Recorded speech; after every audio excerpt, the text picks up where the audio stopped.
Hi students, welcome back to Commerce classes by Uma Devi Children's Academy. Today in this video I will teach you the most important part of organizing chapter in 12th class business study, that is formal organization. What is formal organization? To understand the meaning and concept of formal organization, first of all I wish to tell you one example. As you know very well that when a manager perform organizing function of management, that manager has to identify the entire task which will be done in the business, and when he will identify the entire task, he will divide the entire task into small activities, right? And after dividing the entire task into small activities, he will find some similar nature of activities. Then similar nature of activities will be grouped.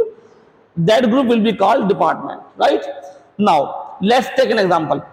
Suppose कीजिए कि किसी भी company के अंदर सबसे बड़े जो अधिकारी होते हैं वो होते हैं बोर्ड ऑफ डायरेक्टर, राइट? अब बोर्ड ऑफ डायरेक्टर के अंडर में आते हैं सीईओ वगैरह, चीफ एग्जीक्यूटिव ऑफिसर। अब चीफ एग्जीक्यूटिव ऑफिसर के अंडर में आते हैं departmental manager, departmental head, production department का मैनेजर, प्रोडक्शन डिपार्टमेंट का हेड, सेल्स डिपार्टमेंट का हेड, एचआर डिपार्टमेंट का हेड, राइट? अब इन डिपार्टमेंटल हेड के अंडर में आते हैं कुछ एक या दो सब डिपार्टमेंटल हेड, राइट? हर डिपार्टमेंटल हेड के अंडर में दो सब डिपार्टमेंटल हेड, या हम कह सकते हैं किसी कंपनी के अंदर एक सब डिपार्टमेंटल हेड होता है, राइट? उन सब डिपार्टमेंटल हेड के अंडर में आते हैं एक्चुअल एम्प्लॉइज, जिन्हें हम कहते हैं इंडिविजुअल या एक्चुअल वर्कफोर्स, राइट? तो हमने क्या सीखा है कि एक हमारा बन गया है चार्ट किसी भी कंपनी के अंदर। सबसे पहले क्या होंगे? बोर्ड ऑफ डायरेक्टर, उसके बाद में क्या होंगे? सीईओ वगैरह, सीईओ के बाद में क्या होंगे? डिपार्टमेंटल हेड, डिपार्टमेंटल हेड के बाद में कौन होंगे? सब डिविजनल हेड, या वी कैन से सब डिपार्टमेंटल हेड, और उन सब डिपार्टमेंटल हेड के नीचे होंगे एक्चुअल एम्प्लॉइज या सबऑर्डिनेट्स, और we can say actual workforce, right? अब सपोज कीजिए कि जो हमारे बोर्ड ऑफ डायरेक्टर्स हैं उन्होंने एक टारगेट सेट किया कि हमने इस महीने 10 लाख यूनिट या तो प्रोड्यूस करनी है, या सपोज कीजिए हमने इस महीने में 10 लाख यूनिट सेल आउट करनी है। अगर हम बात करें प्रोडक्शन की, तो जो बोर्ड ऑफ डायरेक्टर हैं वो प्रोडक्शन डिपार्टमेंट में काम करने वाले प्रोडक्शन के एम्प्लॉइज को ये ऑर्डर नहीं देंगे कि आपने एक महीने में 10 लाख यूनिट प्रोड्यूस करनी है। या अगर हम बात करें सेल्स की, तो बोर्ड ऑफ डायरेक्टर ने अगर ये डिसाइड किया है कि हमने इस महीने में 10 लाख यूनिट सेल आउट करनी है, तो ये ऑर्डर सेल्स डिपार्टमेंट में काम करने वाले एम्प्लॉइज को, जिन्हें हम कह सकते हैं सेल्समैन को, ये वाला ऑर्डर नहीं पास करेंगे। तो जो ऑर्डर या जो ऑब्जेक्टिव डिसाइड किया है बोर्ड ऑफ डायरेक्टर ने, वो objective actual workforce, actual employees, subordinates, या हम कह सकते हैं सेल्समैन तक कैसे पहुंचेगा? तो जो बोर्ड ऑफ डायरेक्टर हैं वो इस ऑर्डर को, वो इस ऑब्जेक्टिव को एक्चुअल वर्कफोर्स या हम कह सकते हैं सबऑर्डिनेट तक पहुंचाने में एक चैन फॉलो करेंगे। चैन फॉलो क्या करेंगे? सबसे पहले जो बोर्ड ऑफ डायरेक्टर हैं वो अपने सीईओ को बुलाएंगे और सीईओ को ये ऑर्डर देंगे कि इस महीने आपने 1 लाख यूनिट या तो प्रोड्यूस करनी है या 1 लाख यूनिट आपने सेल आउट करनी है। जो सीईओ हैं वो departmental head, departmental manager, production department के हेड को या सेल्स डिपार्टमेंट के हेड को कॉल करेंगे, उन्हें बुलाएंगे और उनसे कहेंगे कि टॉप लेवल मैनेजमेंट ने कहा है, जो हमसे भी ऊपर वाले मैनेजमेंट है, उन्होंने ये डिसाइड किया है कि इस महीने आपने 10 लाख यूनिट्स या तो प्रोड्यूस करनी है या आपने सेल आउट करनी है। जो डिपार्टमेंटल हेड है वो इस मैसेज को आगे बढ़ाएंगे सब डिपार्टमेंटल हेड को। सब डिपार्टमेंटल हेड ये जो ऑर्डर रिसीव किया है टॉप लेवल मैनेजमेंट से वो बताएंगे एक्चुअल वर्कफोर्स को। तो यहाँ पे हमने क्या देखा है कि जो ऑर्डर देने का जो फ्लो है वो टॉप टू बॉटम जा रहा है। सबसे पहले ऑर्डर देगा बोर्ड ऑफ डायरेक्टर, उसके बाद में ऑर्डर को कहां पे आएगा? चल के सीईओ के पास में, सीईओ के पास से वो ऑर्डर कहां पे चल के आएगा? सीईओ के पास से वो ऑर्डर चल के आएगा डिपार्टमेंटल हेड के पास में, डिपार्टमेंटल हेड के बाद में वो जो ऑर्डर है वो कहां पे आएगा? सब डिपार्टमेंटल हेड के पास में आएगा, और सब डिपार्टमेंटल हेड के बाद में वो एक्चुअल वर्कफोर्स या हम कह सकते हैं सेल्समैन के पास तक वो ऑर्डर पहुंचेगा। तो जो ऑर्डर देने का जो फ्लो है, जो अथॉरिटी का जो फ्लो है, वो टॉप टू बॉटम जा रहा है। अब सपोज कीजिए कि एक महीने के अंदर अंदर सेल्स डिपार्टमेंट के सेल्समैन ने ये टारगेट अचीव कर लिया है। उन्होंने एक महीने के अंदर अंदर अपनी 10 लाख यूनिट ये तो सेल आउट कर दी है, या अगर ये प्रोडक्शन डिपार्टमेंट है तो उन्होंने एक महीने के अंदर अंदर 10,000 यूनिट प्रोड्यूस कर दी है, राइट। अब जो ये अपना टारगेट अचीव करने के बाद में जो ये एक्चुअल वर्कफोर्स है, क्या वो इसकी इंफॉर्मेशन देने के लिए डायरेक्ट बोर्ड ऑफ डायरेक्टर के पास जाएंगे? नहीं, वो इस इंफॉर्मेशन को देने के लिए डायरेक्ट बोर्ड ऑफ डायरेक्टर के पास नहीं जाएंगे, वो इस इंफॉर्मेशन को देने के लिए जाएंगे सब डिपार्टमेंटल हेड के पास। सब डिपार्टमेंटल हेड से कहेंगे सर हमने ये टारगेट अचीव कर लिया है। उसके बाद जो सब डिपार्टमेंटल हेड है वो ये इंफॉर्मेशन देगा डिपार्टमेंटल हेड को, डिपार्टमेंटल हेड ये इंफॉर्मेशन देगा सीईओ को, और जो सीईओ है वो ये इंफॉर्मेशन पास करेंगे बोर्ड ऑफ डायरेक्टर्स को। तो हमने क्या देखा है कि रिपोर्टिंग करने का जो फ्लो है वो बॉटम टू टॉप लेवल तक जा रहा है, डाउनवर्ड से अपवर्ड की तरफ जा रहा है। तो ये जो हमने देखा कि अथॉरिटी या हम कह सकते हैं ऑर्डर देने का जो फ्लो है वो टॉप टू बॉटम जा रहा है, और जो रिपोर्टिंग करने का जो फ्लो है वो बॉटम टू अपवर्ड जा रहा है। तो जिस भी कंपनी के अंदर इंफॉर्मेशन को पास करने का एक ऐसा पैटर्न हो जहां पर इंफॉर्मेशन अगर देनी है, अगर हमें कोई ऑर्डर देना है, अगर हमें कोई अथॉरिटी फ्लो करनी है, तो वो top to bottom top to bottom top to bottom जाएगी। और जब रिपोर्टिंग होगी, रिपोर्टिंग देने का जो सिलसिला होगा वो bottom to top top top top top top तक जाएगा। तो ऐसे पैटर्न को जहां पर जॉब्स का, जहां पर एक्टिविटीज को परफॉर्म करने का, जहां पर अथॉरिटी को परफॉर्म करने का, जहां पर रिपोर्टिंग को परफॉर्म करने का सिलसिला आपको दिखाई दे कि अगर ऑर्डर दे तो वो टॉप टू बॉटम जाए और रिपोर्टिंग करे तो बॉटम टू टॉप जाए, तो ऐसे पैटर्न को हम कहते हैं फॉर्मल ऑर्गेनाइजेशन। और जो ये फॉर्मल ऑर्गेनाइजेशन है ये अपने आप नहीं बनता है, ये अपने आप बनता है whenever a manager perform organising function of management. जब मैनेजमेंट या कोई मैनेजर ऑर्गेनाइजिंग फंक्शन को परफॉर्म करता है तो ये जो फॉर्मल ऑर्गेनाइजेशन है, रिपोर्टिंग एंड अथॉरिटी का जो ये रिलेशनशिप है ये अपने आप बन जाता है। इसको बनाने का ऑब्जेक्टिव होता है ताकि हम अपने डिपार्टमेंटल गोल्स को, या हम कह सकते हैं अपने ऑर्गेनाइजेशनल गोल को, या अपनी कंपनी के गोल को इजीली अचीव कर लें। तो यहां पे 3 बात समझने वाली है कि फॉर्मल ऑर्गेनाइजेशन कौन क्रिएट करता है। फॉर्मल ऑर्गेनाइजेशन कोई भी क्रिएट नहीं करता है, फॉर्मल ऑर्गेनाइजेशन ऑटोमेटिक अपने आप ही क्रिएट हो जाता है। कब? जब कोई मैनेजर मैनेजमेंट का सेकंड इंपॉर्टेंट फंक्शन ऑर्गेनाइजिंग को परफॉर्म करता है, राइट। इसका ऑब्जेक्टिव क्या होता है? इसका ऑब्जेक्टिव होता है ताकि हम सिस्टमेटिक वे में अपने ऑर्गेनाइजेशनल गोल्स को अचीव कर लें, राइट। आइए देखते हैं हमारे नोट्स इस बारे में क्या कहते हैं। Formal organisation refers to the organisation structure. Formal organisation का वो स्ट्रक्चर है विच इज डेलिबरेटली डिजाइंड, जो जानबूझकर बनाया जाता है बाय द मैनेजमेंट के द्वारा। यानी जब मैनेजमेंट योजना बना करके, प्लानिंग करके, जानबूझकर एक ऐसा ऑर्गेनाइजेशन स्ट्रक्चर क्रिएट करें जिसमें टू अचीव ऑर्गेनाइजेशन गोल, ताकि हम ऑर्गेनाइजेशन गोल्स को इजीली अचीव कर सकें। Formal organisation structure clearly defines, formal organisation structure जो है वो साफ साफ डिफाइन करता है the job to be performed by each individual, कि कौन एम्प्लॉई, कौन इंडिविजुअल क्या जॉब परफॉर्म करेगा, right. It also clearly specifies authority and responsibility assign to individual. जो हमारा फॉर्मल ऑर्गेनाइजेशन स्ट्रक्चर है वो डिफाइन करता है कि कौन ऑर्डर देगा, किसके पास में सबसे ज्यादा अथॉरिटी होगी। सबसे ज्यादा अथॉरिटी होती है सबसे बड़े टॉप लेवल के मैनेजमेंट के पास में, बोर्ड ऑफ डायरेक्टर के पास में, उससे कम सीईओ के पास में, उससे कम, मैंने बताया ना आपको कि जो अथॉरिटी का जो फ्लो है वो टॉप टू बॉटम होता है, और जो रिपोर्टिंग का जो फ्लो है वो बॉटम टू टॉप होता है, right. Informal communication take place only through scalar chain. What is scalar chain? You have read about the scalar chain in the second important chapter, Principle of Management. Scalar chain Henry Fayol द्वारा दिया गया एक बहुत ही important principle था जो define करता था कि कोई भी इंफॉर्मेशन एक प्लेस से दूसरे प्लेस तक डायरेक्टली नहीं जाएगी। कोई भी रिपोर्टिंग एक एम्प्लॉय डायरेक्ट जाके बोर्ड ऑफ डायरेक्टर को नहीं देगा, बल्कि एक इंफॉर्मेशन को एक प्लेस से दूसरे प्लेस तक जाने में एक चेन फॉलो करनी पड़ेगी। वही चेन जो मैंने आपको बताई थी कि जब बोर्ड ऑफ डायरेक्टर को कोई ऑर्डर देना होता था तो बोर्ड ऑफ डायरेक्टर वो ऑर्डर सेल्समैन को अपने आप देके नहीं आएंगे, बल्कि वो अपने से जूनियर को बताएंगे, फिर वो अपने से जूनियर को बताएंगे, फिर वो अपने से जूनियर को बताएंगे, फिर वो अपने से जूनियर को बताएंगे। अगर रिपोर्टिंग करने की बारी आएगी तो रिपोर्टिंग करने में सबसे छोटा वाला पहले अपने से बड़े को बताएगा, फिर वो अपने से बड़े को बताएगा। तो इसे कहते हैं स्केलर चेन, जहां पर इंफॉर्मेशन के फ्लो में एक चेन फॉलो हो, तो उसे बोलते हैं scalar chain. The structure in a formal organisation can be functional और डिविजन।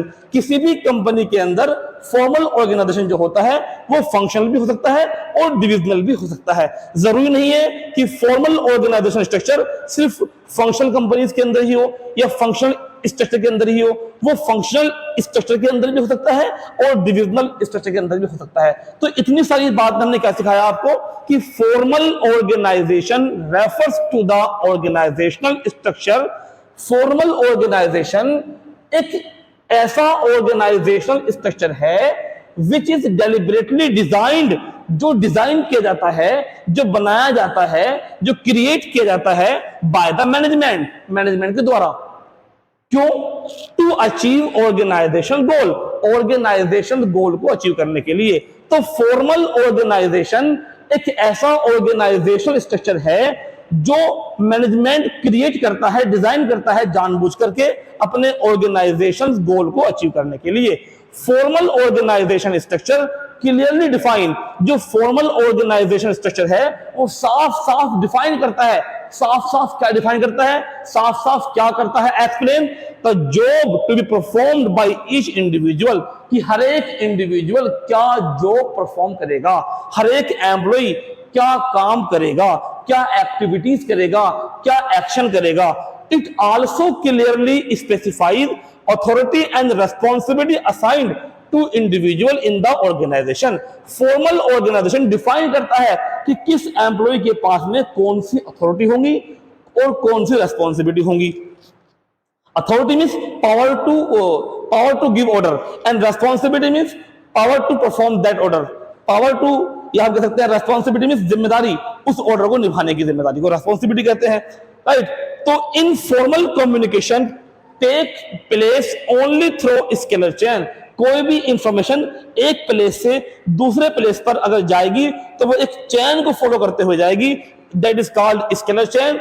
स्केलर चेन के मायने होते हैं कि अगर टॉप लेवल के मैनेजमेंट को कोई इंफॉर्मेशन पास करनी है तो वो डायरेक्ट सेल्समैन को वो इंफॉर्मेशन पास नहीं करेंगे, बल्कि वो करेंगे सीईओ को, सीईओ करेंगे डिपार्टमेंटल हेड को, डिपार्टमेंटल हेड करेंगे अपने सब डिपार्टमेंटल हेड को, सब डिपार्टमेंटल हेड वो इंफॉर्मेशन पहुंचाएंगे सेल्समैन तक। अगर रिपोर्टिंग की बारी आएगी तो रिपोर्टिंग जब होगी तो सेल्समैन रिपोर्ट करेंगे सब डिपार्टमेंटल हेड को, सब डिपार्टमेंटल हेड रिपोर्ट करेंगे डिपार्टमेंटल हेड को, डिपार्टमेंटल हेड रिपोर्ट करेंगे सीईओ को, सीईओ रिपोर्ट करेगा बोर्ड ऑफ डायरेक्टर्स को। तो इस तरीके से एक स्केलर चेन फॉलो होगी कम्युनिकेशन के फ्लो के लिए, right. The structure in a formal organisation, एक फॉर्मल ऑर्गेनाइजेशन में फंक्शनल भी स्ट्रक्चर हो सकता है और डिविजनल भी स्ट्रक्चर हो सकता है। फंक्शनल क्या होता है और डिविजनल क्या होता है ये हम आपको पहले 2 वीडियो में बता चुके हैं कि what is the functional structure and what is the divisional structure. तो इस पूरी घटना में हमने क्या सीखा है, इस पूरी पैराग्राफ में हमने क्या सीखा है कि फॉर्मल ऑर्गेनाइजेशन स्ट्रक्चर एक ऐसा ऑर्गेनाइजेशन स्ट्रक्चर है जिसको मैनेजमेंट का सेकंड इंपॉर्टेंट फंक्शन परफॉर्म करते वक्त क्रिएट करता है, या हम ये भी कह सकते हैं कि ये ऑटोमेटिक भी क्रिएट हो जाता है जब एक मैनेजर मैनेजमेंट का second important function organising perform करता है, राइट सर। उसके बाद क्या बताया हमने आपको कि ये क्यों बनाया गया है? ये बनाया गया था इसलिए ताकि ऑर्गेनाइजेशन गोल को अचीव किया जा सके, राइट। और फॉर्मल ऑर्गेनाइजेशन स्ट्रक्चर जो होता है वो हर एक इंडिविजुअल की जॉब, हर एक इंडिविजुअल की अथॉरिटी, हर एक इंडिविजुअल की रेस्पॉन्सिबिलिटी को क्लियरली डिफाइन करता है कि एक एम्प्लॉय मिस्टर एक्स की क्या जॉब होगी, क्या वो काम करेंगे, उनके पास क्या क्या अथॉरिटी होंगी और उनके पास में कौन कौन सी रेस्पॉन्सिबिलिटी होंगी। और जो हमारी सूचनाएं हैं, जो हमारा फ्लो ऑफ कम्युनिकेशन है वो स्केलर चेन को फॉलो करके होगा। What is scalar chain? Scalar chain is the most important principle that was given by Henry Fayol. You can read in deep about scalar chain in the second chapter, that was principle of management. यहां पर मैं आपको केवल इतना बताना चाहूंगा कि scalar chain के मायने होते हैं कि कोई भी इंफॉर्मेशन एक प्लेस से दूसरे प्लेस तक डायरेक्टली नहीं जाएगी। सपोज कीजिए कि हमारे स्कूल के मैनेजमेंट ने कोई ऑब्जेक्टिव सेट किया है कि हमने अकाउंटेंसी का जो कोर्स है वो 20 दिनों के अंदर अंदर कंप्लीट करना है। तो जो हमारा स्कूल का मैनेजमेंट है वो ये सूचना डायरेक्ट बच्चों को नहीं बताएगा, बल्कि बच्चों को बताने से पहले एक स्केलर चेन फॉलो होगी।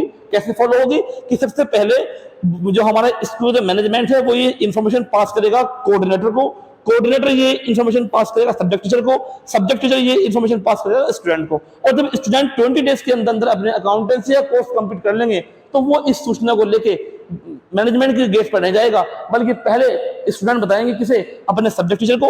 Subject teacher will inform to coordinator and then coordinator will inform to management. तो ये होता है स्केलर चेन, राइट। और फॉर्मल ऑर्गेनाइजेशन में फंक्शनल ऑर्गेनाइजेशन स्ट्रक्चर भी हो सकता है और डिविजनल ऑर्गेनाइजेशन स्ट्रक्चर भी हो सकता है। तो ये बड़ी मोस्ट इंपोर्टेंट फंक्शनल स्ट्रक्चर था जो एक कंपनी के इंटरनल एटमॉस्फेयर को डिफाइन करता है कि एक कंपनी के अंदर इंटरनल एटमॉस्फेयर कैसा होगा, राइट। यहां पर आप देख सकते हैं, मैं आपको दिखाना चाहूंगा सबसे most important flow of scalar chain.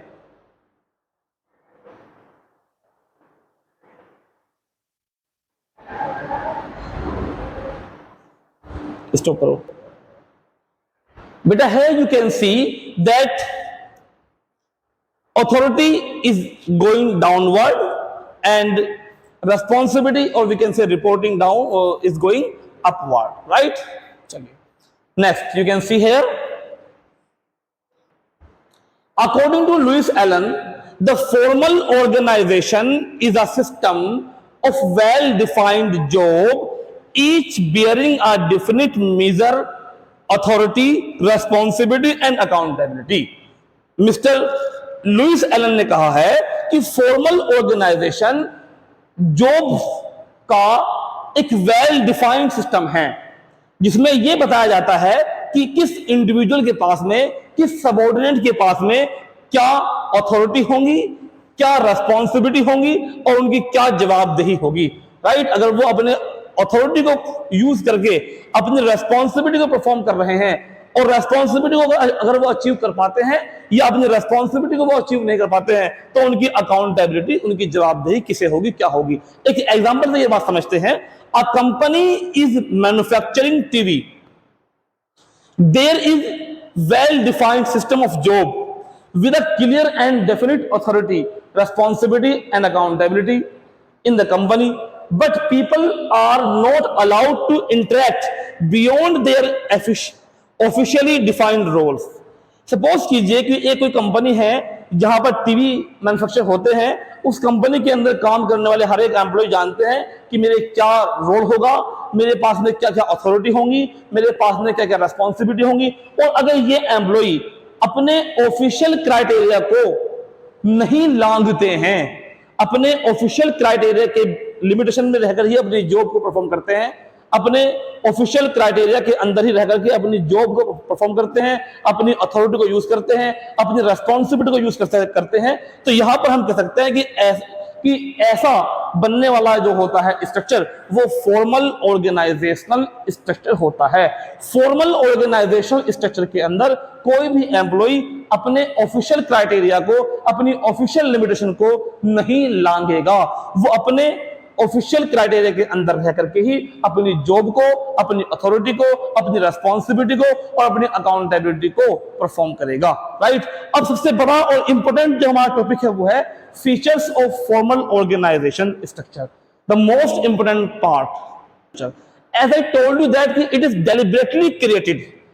Management organisation function, management organising function को परफॉर्म करते वक्त, मैनेजमेंट के ऑर्गेनाइजिंग फंक्शन को, मैनेजमेंट के second most important function that is organising को परफॉर्म करते वक्त डेलिबरेटली, जानबूझकर इसे क्रिएट करते हैं। ताकि जानबूझकर इसे क्यों क्रिएट किया जाता है, आई मीन टू से कि फॉर्मल ऑर्गेनाइजेशन को मैनेजमेंट जानबूझकर क्रिएट क्यों करता है, ताकि जॉब डिफाइंड हो सके, डिफाइंड नहीं, जॉब वेल डिफाइंड हो सके और कोई भी एम्प्लॉय उस ऑफिशियल क्राइटेरिया के बाहर जाकर के अपने फंक्शंस को परफॉर्म ना करे, वो एक हद में रहे, एक सीमा में रहे, जो कि ऑफिशियल क्राइटेरिया कहलाएगा।